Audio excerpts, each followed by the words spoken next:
My son came home from grandma's crying. My son stood in the doorway like he didn't belong in his own body anymore. Shoes still on, jacket half-zipped, eyes red, hands shaking. "Dad," he said, and his voice cracked in a way that didn't fit his age. "Promise you won't yell." I knelt without thinking. The floor felt colder than it should have. "I won't," I said. I meant it. Whatever this was, anger would only ruin the edges. He swallowed, looked past me, as if the walls were listening. "My friend's dad is a policeman," he whispered. "He saw grandma's name on a file." The room tilted, just slightly, like the first warning before an earthquake. My son pulled a folded paper from his pocket, creased too many times, handled too carefully. "He said to give this to you," he added. Then, softer, "Don't tell Mom."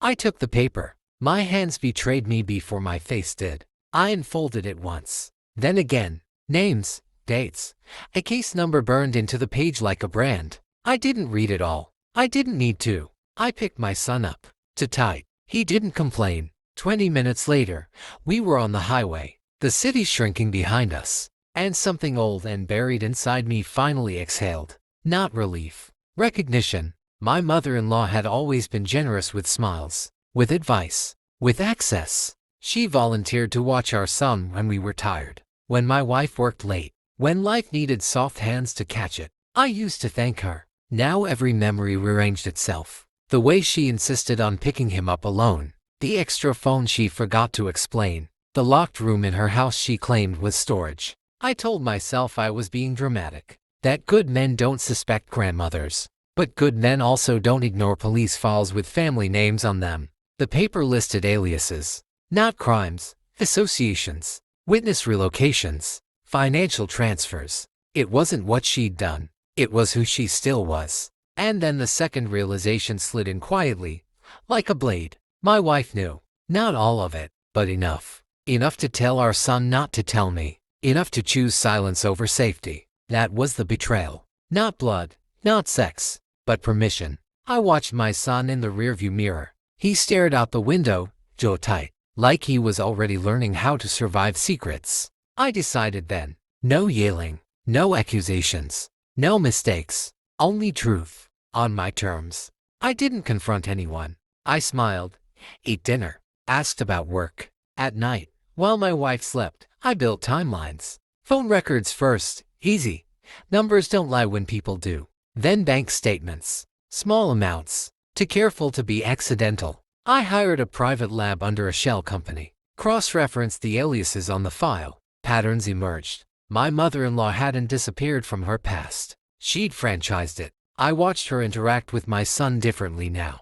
Less affection, more instruction, correcting how he spoke, what he shared, who he trusted, training. My wife avoided my eyes when I mentioned her mother. Not guilt, fear. That told me everything. Weeks passed. I became calm enough to scare myself. Inside, I rehearsed endings. None of them involved forgiveness. The final confirmation came in an envelope with no return address. Photographs, statements, sealed affidavit. Proof that my mother-in-law was still operating under a protected identity. Proof that my wife had signed non-disclosure agreements years before we met. I placed the file on the kitchen table. My wife noticed immediately. She didn't ask what it was. She already knew. "Is there something you want to tell me?" I asked. My voice didn't shake.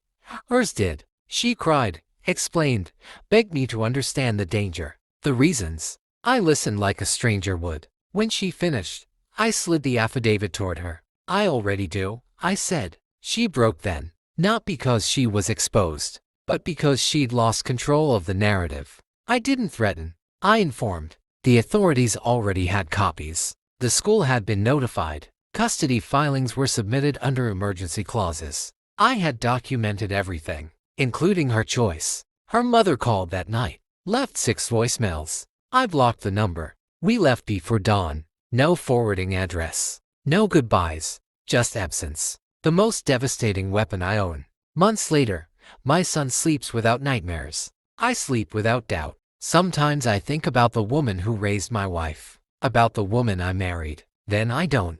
Truth doesn't need memory to stay sharp.